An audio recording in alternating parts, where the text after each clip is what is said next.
Welcome to the Grandpa Channel, where stories don't fade, they get recorded. I'm Steve Harris. My grandkids call me Rivers. This podcast is where grandpas and grandchildren pull up a chair, turn on a mic, and let her rip. Grandpa stories are chock full of wisdom, life lessons, and frankly, funny as hell. Your stories are the magic elixir to help your grandkids navigate Mr. Toad's wild ride, aka life. Let's Grandpa. Listen up, grandpas. Have you actually pulled the trigger on recording your life story? I'm talking video, baby. They want to remember your corny jokes, your crooked smile, your rugged good looks, and the jaunty bounce of your voice. What if I told you there was a really easy way to do this? Recently, I sat down and I told my life story on video. Not the whole thing, but the good stuff, the messy stuff, the funny stuff, the parts I didn't want to forget and the parts that I did not want my kids and my grandkids to forget. Planted Media made it so easy. They came to me, set up everything, and then they did some editing voodoo magic that made me look like $1 million. Go to plantedmediaco.com and tell them Rivers sent you, and you'll get a nice little Grandpa Channel discount. All right, back to the show. Welcome to the Grandpa Channel. I'm Rivers, sometimes known as Steve, and today we have a great friend and wonderful guest. I'm trying to butter up Russ, my neighbor of over 33 years, Russ Miller. Russ is one of my favorite people. He's a wonderful dad. He's a wonderful grandpa. He's funny. We share the love to read, and we share ideas for books and which books to read. He's smart, really, really smart. So with that, sounds like a eulogy. Wow, yeah. I'm not even dead. Well, did you? Tell us a little bit about your background, Russ, and then tell us a little bit about Deb, who, warning here, she's a second or third cousin to my wife. They're very similar. They're just the most lovely people you can ever imagine. But tell us about you and kind of your growing up. I grew up in Springville, which is south of here where we live in Sandy, probably 40 miles. It's now, small town. In Nevada? No, it's in Utah. Yeah, just a small town. It was really a small town when I grew up there, probably 6,000 or 7,000 people. It was a great place to grow up. I didn't have a very unusual childhood. I did mention earlier that I kind of think I was maybe one of the original feral children. Get up in the morning when I wasn't in school and just leave and not show up until things were dark. Where I lived was kind of rural. It was my favorite activity was probably go fishing. I lived by a stream called Spring Creek, and I'd go down and fish and catch just a ridiculous amount of fish that my mom never cooked. We used to do some pretty fun stuff like that. You and your brother, right? Yeah, I tended to do more with my friends, but I did a lot just by myself. I've always been kind of an introvert, not uncomfortable with just spending time with myself. But I had a lot of different friends. There was a fish hatchery really close to where I lived, and we only occasionally fished at the fish hatchery, but usually we fished in the streams. Statute of limitations. Has expired. But yeah, it was a great place to grow up. Yeah. Now, your dad, was it a hobby or was it a business? I've always been fascinated with the leather working. Tell us what your dad did. Yeah, he was a saddle maker and did all kinds of things with leather. I mean, he could, make you a pair of gloves if you wanted, or he did a lot of chaps for cowboys, rodeo cowboys. Really? But he did a lot of trophy saddles that they would give out at rodeos for the all-around cowboy that won it. He worked with a lot of wealthy people. He was pretty good friends with Robert Redford and Willie Nelson, a lot of, big-time surgeons and doctors. And he's been gone for 25 years, but still today, people value his saddles as kind of a creme de la creme among cowboys for being good saddles. And did he just have an artistic eye, or was he really good working with leather? He had an artistic eye. Yeah, he went to BYU and majored in art. But when he was a kid, he grew up in Salina, Utah, and he worked at a little saddle shop there, which I understand they're still down there, called Burns Saddlery. So even as a kid, his dad had a lot of skill with leather work, but his dad died when he was really young. So he kind of, I think because of that, he was interested in leather working. He loved horses. He loved anything Western. I mean, in his mind, if he could be just like John Wayne's characters in movies, he would have been tickled. And so he kind of, loved everything Western, everything cowboy. And consequently, this is the one way that he did it. He always had horses. We always had horses growing up. He, knew how to do everything about a horse. And he spent some time on his grandfather's ranch as a child, so he was pretty good around cattle and things as well. Yeah, kind of a cool guy. Everybody liked him because his dad passed away when he was 8 years old, and in a very traumatic way, it kind of really shaped his life. And he was very much like, I think, a lot like kind of how I am. It's not that he didn't like people, but he wasn't uncomfortable doing things by himself. When he was working on with leather and stuff, it probably suited him. Yeah, he just did that. I mean, he also did sculpting and painting. He was artistic. I've got some bronze sculptures he did. Oh, really? House. Yeah, he worked on. There's a big bronze sculpture at Texas Tech at their football stadium in Lubbock, and he worked with that with another sculptor because the other guy did most of the horse, but my dad did most of the saddle and the bridle and things. I had to make them authentic. But I think that's still there. I've never been to that stadium, but I have not. I think it's still there. It's like their mascot, the Red Raider. So tell me about you. How did you and Deb meet? We met at Utah State University, where I was up there, on a degree at that time in accounting. And Deb, she started school, I think the second year I'd been there. And I knew her brother. We happened to be living in the same apartment building, but I basically got introduced to her through her brother, who I did a lot of intramural sports with him. We played on the same teams usually, and met her that way. Fun. How many kids, grandkids? We have 4 kids and 7 grandkids. Did you know your grandpas? Not really. I mean, I didn't know, obviously, my paternal grandpa at all, because he passed away when my dad was 8 years old. I knew his stepfather, who was a really good guy. He's probably the closest I had to a real normal relationship with a grandpa. But George was a sheep rancher, and so he was out a lot. But we always enjoyed him. He was a good guy, and I did go out on the sheep camp with him a few summers. Yeah. What was that like? Oh, that is a real lonely life. Let me tell you, I don't know how they get anybody to do that. And I love, the riding the horses part. And he was such a quiet, stoic guy. He wasn't much company.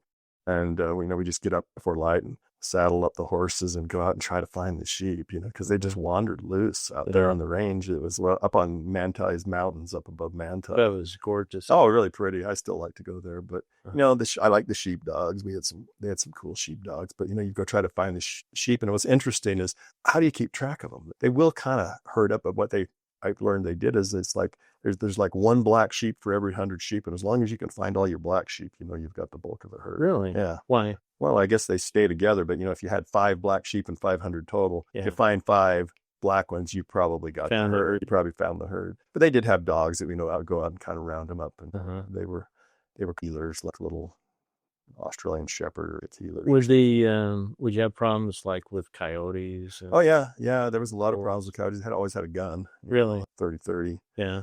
I never shot a coyote, not then, but I know that every once in a while you'd see one of the sheep trailers with a pelt up on the hut. Really? Because they'd shoot a coyote. So, that was pretty interesting. My other grandpas, like I said, my real Miller grandpa, he passed away early. My other grandpa, Laughlin, my maternal grandfather, he was a really good guy, but I just didn't get to spend a lot of time with him because he lived in Virginia. But he was a real soft-hearted, real nice guy. He had been the postmaster for Richmond, Virginia. Plus, he owned a chain of dry cleaning shops. I always enjoyed going back there because, kind of like you, I like baseball. And at the time, this is probably the 60s, he would give out a pack of baseball cards when people came in. If there was a kid with them to pick up their dry cleaning, he'd give the kid a package of baseball cards, Topps baseball cards. And so, put the gum inside. Yeah, I just go down there and just like load up on those things. So I've got a really nice baseball card collection, but it's predominantly because of that. Oh, that's funny. Yeah. I can still smell the bubble. So can I. The flavor lasted for about 3.5 minutes, and then it was like gone. Yeah, but the cards kept the smell for a little longer. Yeah, they did. Yeah, that was always fun. We make up games playing with the baseball cards. I don't know if you ever did that. Oh yeah, I mean, you'd like lay your team out like on the floor, and then we'd always throw cards on them, trying to say that's a hit if it lands on second base. Exactly. We didn't do that, but that was a pretty good idea. So tell me about your Wild Bill. Oh, my grandpa Miller. He was evidently a wild man. He grew up over there on the San Rafael, which is over in Emery County. My grandma used to say Grandpa Miller was basically, and I know this isn't the current way you say it, but he grew up with the wild Indians. That's what she said. But He literally did grow up right near the Indian reservation out there where I don't know what it is. It may not be even there anymore, but he grew up kind of wild and woolly, supposedly. And I don't know if it was him, but supposedly some of that family ran with the Butch Cassidy gang. Oh, no way. Well, Oh, cool. supposedly he knew a lot about them. The hideaways. Yeah, my dad told the story of going over to the San Rafael and finding the cabin that they used as a hideout cabin. It still had some of their names etched into the logs. Oh, very cool. But anyway, he grew up kind of as a wild guy. And he was out on this ranch. It was probably still like the Old West. Because, I mean, even today, Emery County is and they actually lived in a little town of Emery, but it is the middle of nowhere. Yeah. And back then, I think it was probably dirt roads. And you couldn't get across the mountain to like Salina even during the winter. So you just were in this little town of a few hundred people, and that's where you stayed. But anyway, grew up wild. And I was working at a bank in Salt Lake here, and I had a lot of the small rural branches were ones I worked with.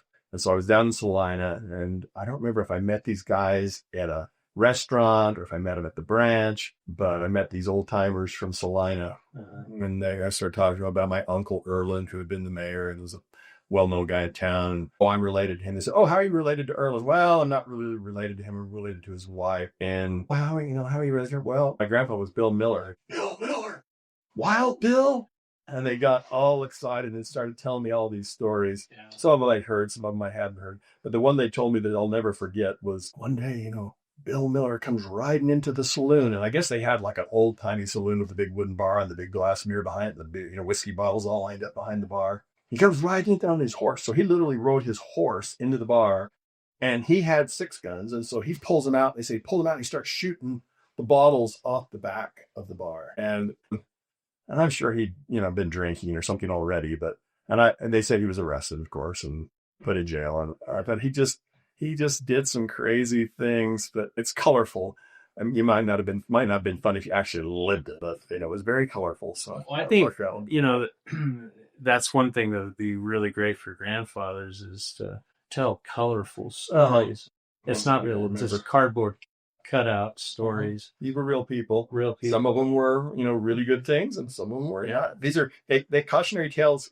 Tales can be examples of things you should do, and cautionary tales of things you shouldn't do. One of the cautionary tales he told but I'll tell you this one because I think it's pretty much indicative of kind of how my dad turned out the way he did. When he was a little boy, he went deer hunting with his uncle Sherman, him, and his dad. And they just went up on the hills outside of Salina, rode their horses up there. Evidently, they were trying to go over a fence, and Uncle Sherman, and of course, they'd been drinking, the 2 adults and my dad. My grandpa was on the fence, and I don't know how it happened, but Uncle Sherman, if it was Uncle Sherman, it may not have been him. It was one of his brothers, though. His gun discharged, shot my grandpa high in the buttocks, so he couldn't put a tourniquet on it.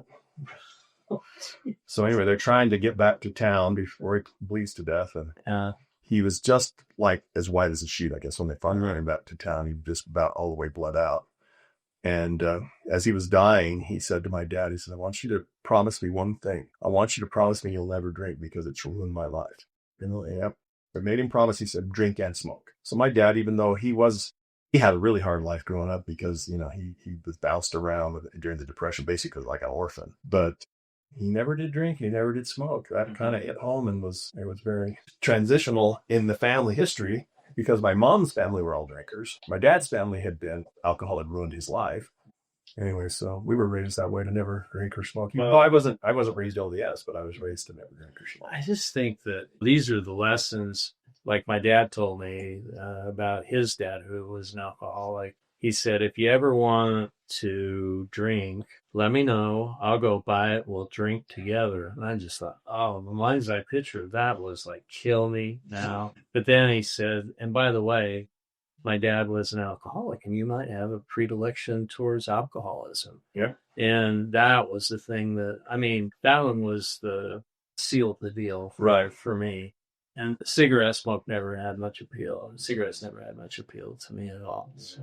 But, I think it's these things that, when you tell people stuff about you and then tell them about your your dad and your grandpa, I mean, I think they have massive impact, Russ. Well, that's a pretty powerful story. I mean, I can't imagine the impact that has on an 8-year-old boy to see your dad die, but his death wish request for you is to not drink or smoke. It's always a pretty powerful story. That's a sobering. Yeah, very sobering. Pun intended. Yeah, exactly. Yeah.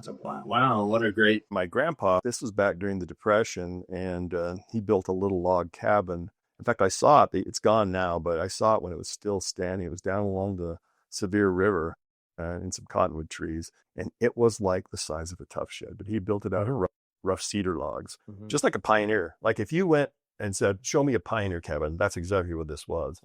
And they lived there. And there was a time during the Depression when he was a miner out in Marysville, and they lived like for a year and a half in a tent. It was like a tent that had a wood, how they build a little wood floor, and then they put the tent up. My grandma Grace, who was hilarious and just such a great storyteller, she'd tell this story about when they lived at Marysville in the mining camp. And she'd say, yeah, we had it pretty good. And she used to make, she was a really good seamstress. She goes, and I made Rita, that was her daughter, I made Rita these cute little dresses out of flour sacks. No way. No, for serious. And then these other little girls came by, and they didn't have anything. They didn't have these nice dresses like she had. And so then she made some for these other little girls. Oh, wow. But I just thought, how poor is that? It's pretty poor. If you've got a flour sack dress, you're the lucky one. I mean, I've heard of them, but it's actually somebody. It's just kind of stunning. Yeah, it really was. And she was such a fun gal. They got married when I think she was quite young. He was like 6 or 7, maybe 8 years older than her, but he was quite an athlete, and he was a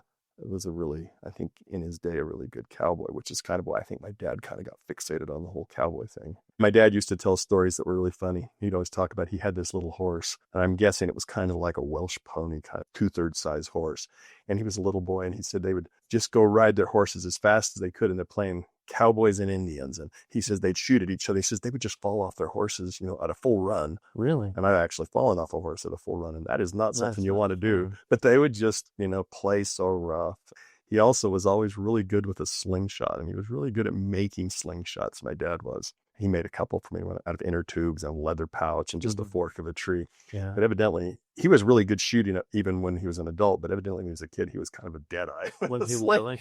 Yeah, I mean, did he use them to kill small animals? No, right. He did. He probably did. My dad was a really great athlete. He played basketball and he was a super good baseball player. Ran track and field. Tried football once when he was at Snow College, and they put him in to return a punt. And I guess this is back when you didn't play with a face mask. And first play, he just didn't signal for fair catch and caught it. And somebody just crashed and broke his nose. And he decided football wasn't his sport after that.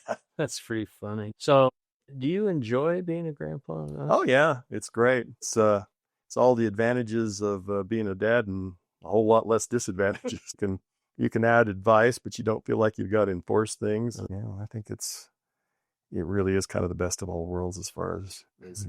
I don't think that our jobs as grandpas, maybe there are some situations that call for it, but I don't think we're supposed to be disciplinarians. You don't want to step on the toes of the parents. But on the other hand, you're sure as heck tempted sometimes. No, yeah, I think that is a big temptation, but it's like it's a mistake because it's just, you can offend the parents and you can damage your relationship with the child because you provide a different function than the parent does. You don't totally want to be their friend in the, same way their peers are, but you can be more of a friend to them and offer friendly advice. And I think they listen to grandma and grandpa better than they do to their parents about a lot of things. It's the old adage of familiarity breeds contempt. Yeah. I think mom and dad have said this, but grandpa said this. You got to be careful. You're, absolutely going against the flow or going against their wishes. Mm-hmm. I think that, do you share these stories that you've just been sharing with us, with your grandkids? Well, I tell them funny little things that have happened to me and happened to people I know and happened to relatives. And unfortunately, like I said, I didn't have an extremely strong relationship with either of my grandfathers. Yeah, I think because of that, it's like we spend a lot of time with our grandkids, and that's largely because of Debbie. She's very, very close with each one of the grandkids. I'm close with them, but not like she is. She's really the Deb's amazing. Yeah, she's a special lady. All superheroes have superpowers. They also have certain things that have weakness. Take Superman, kryptonite. But if you were to list 1 or 2 or I don't know, 12 superpowers that you have as a grandpa, what would you say your superpower is? I've always felt this is important, and I think I do pretty well at it, is I talk to grandkids like they're not kids. I talk to them like they're adults. And I think especially as they get a little older, that's one thing they really like, is not being talked to as a child. But, and you might not use the same words, but don't talk down to them. I think that's really something I'm pretty good at, but I think it's important. Yeah. Is to not talk down to kids. Hear people. Any other superpowers you think? I'm pretty good at saying no. I'm pretty good at it too. Yeah. No, I don't know. I mean, if any of my grandkids thought somebody was a hero, it would be Deb. But I've often said, it doesn't bother me that they like her better than me, because if I was them, I'd like her better than me too. So I'll share with you what my kryptonite is patience. Oh, yeah. And I've been working on it. I need to work harder. I need to be better. But there are some times when my toe is tapping. Let's get the show on the road. I could be a lot better. And I see hope on the horizon, but it seems a long way off sometimes. What kind of kryptonite do you deal with? With my own kids, I think patience probably was a big problem. It's still a problem, but I don't think it's a big problem now. I just think being retired, it makes it a lot easier to just kind of, it'll happen when it happens. But still, if they're being really, I don't know, difficult in some way, like teasing their siblings or something, I have a little patience problem with that. I remember one incident when one of my grandsons was teasing his little sister, and he's actually says, I'm playing with her. I go, she doesn't like it. So if she doesn't like it, that's not playing with her. That's teasing her. Yeah. I'm a lot more patient than I used to be, but I think that's always a big thing when you're, you just kind of want them you want what's best for them, and you see them doing things that isn't good for them, learning habits that aren't good for them, and you want to stop it. But how you stop it probably is where the rubber meets the road. You don't want to do that. Well, don't do that anymore. It's more like, that's not going to get you the best results. I remember having a discussion with another one of the grandkids said, that isn't going to get you what you think that's going to get you. That's going to get you into a bad place. And what did they say when you said that? They don't appear to listen to you, but then sometimes you'll hear them say stuff after the fact and say, oh, they did hear that. Yeah, that actually did resonate. That happened a lot with Winston, who didn't seem to listen very well. And then all of a sudden, things will come out and I go, he was listening, and surprise sometimes. Shock of the century. Yeah, I do think they hear a lot of what you say. They may not react to it in the moment. They may not react to it even like in the near term, but in the long run, a lot of it hits home. So I think it's important to let kids know what you believe in and what you stand for and what you think. And hopefully some of that'll take root and grow. So here's kind of an interesting off the wall kind of question. Role play just a little bit. Let's say one of your older grandkids. What's the age range for your grandkids? Well, the oldest one's 13. Okay, the 13 down to 4. 13 comes into you and says, Grandpa, I know that there's a lot of really, really bad things going on in the world, politically, climate-wise, just you could do a laundry list, and maybe they've been looking at a lot of the news feeds. It paints a pretty bleak picture, and they come to you and they say, is there any reason that I should be hopeful about the future? What would you say? I don't know that this would go along with what most people think, but I'd say, you know what?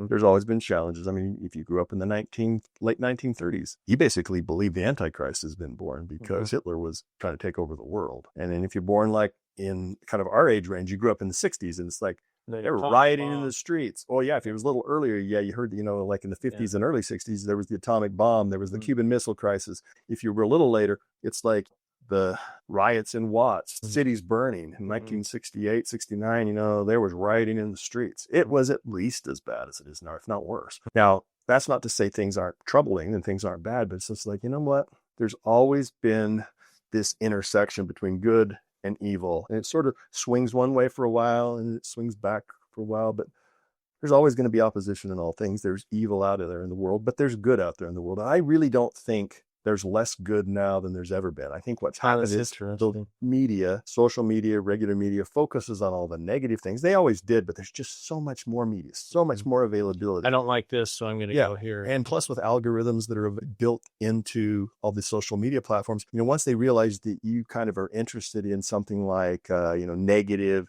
press about this or that topic, it starts focusing.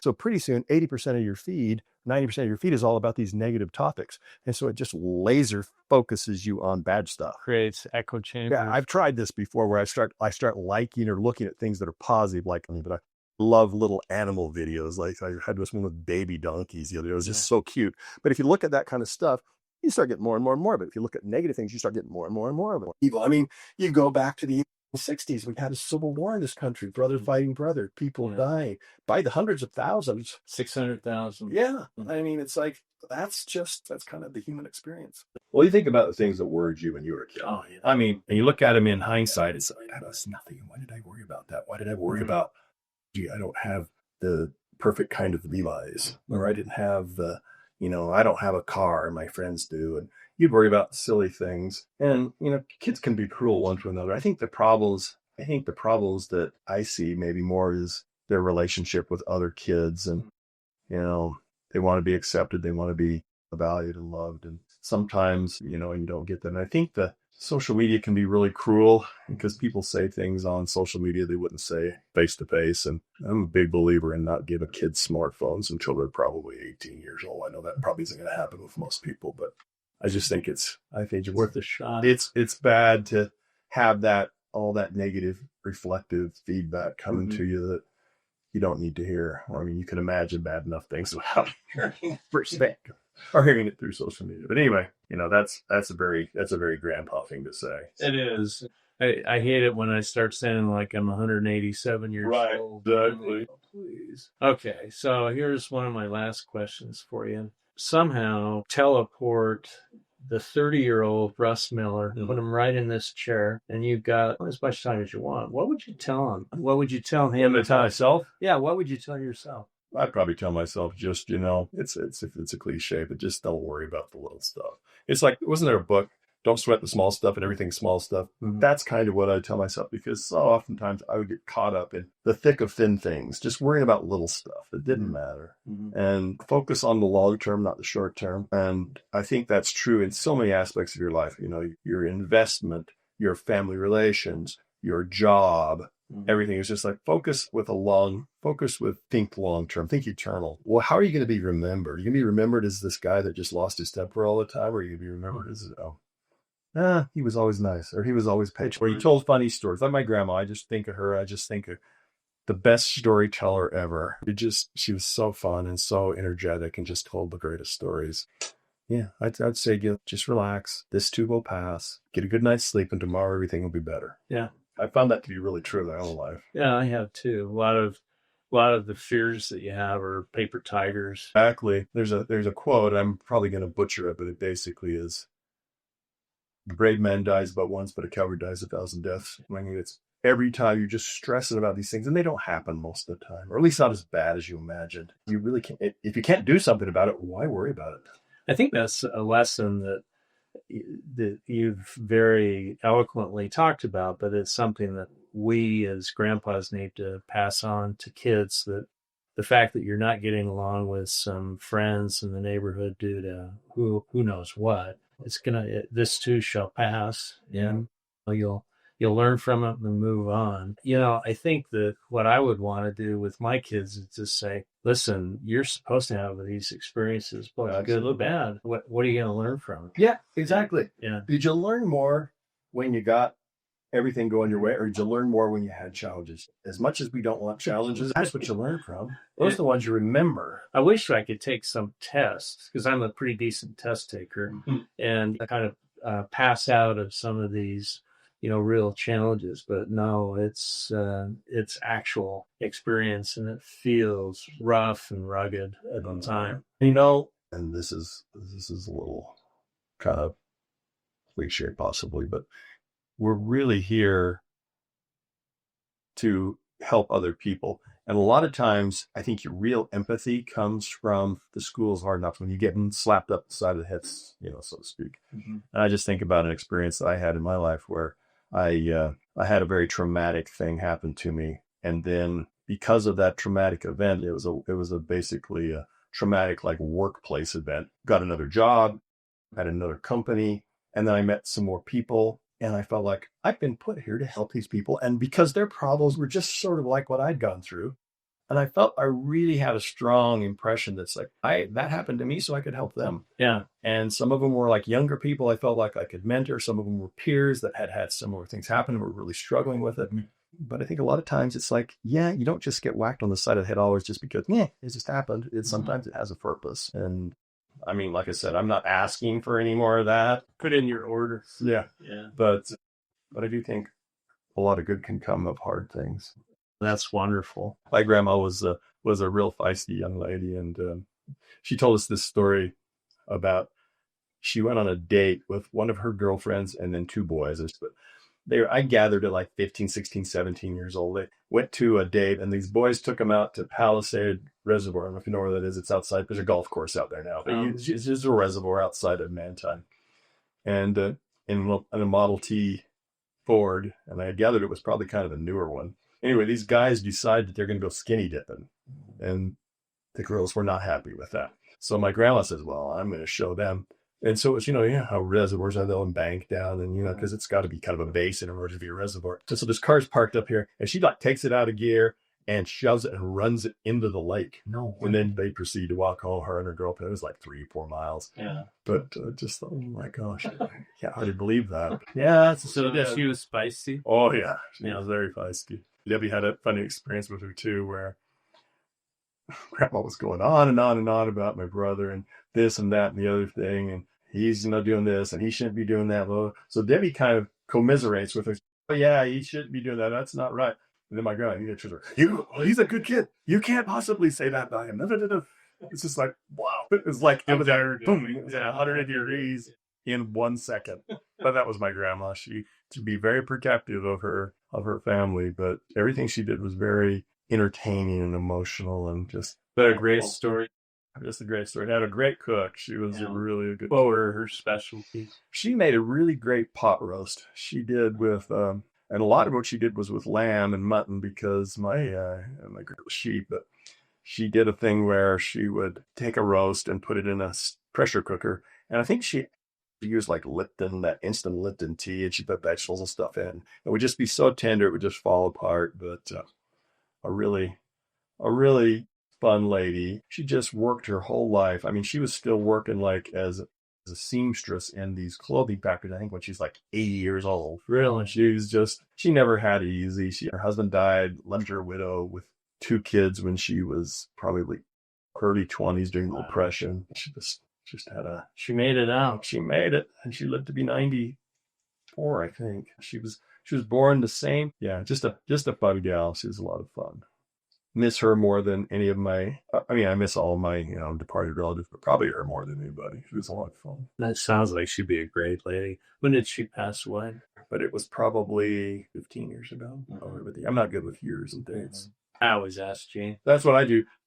I tell somebody, if Debbie dies, I won't know anybody's birthday. Or what year things happened. Or what year anything happened. Well, listen, thank you, Russ, for coming by. Oh. Thanks for your friendship. And I'm learned lots of really cool things how I want to change, and think of some stories about my dad and about other family members that I want to share with my grandkids. Yeah, so thank you. All right, buddy. Thanks, Russ. That's it for today's episode of the Grandpa Channel. Leave a review, share it with a friend, or better yet, tell your favorite grandpa. We're on a mission to gather 1 million grandpas, storytellers, wisdom keepers, and lovable wild cards. Until next time, keep the mic hot, the memories fresh, and the jokes just slightly inappropriate. I'm out of here.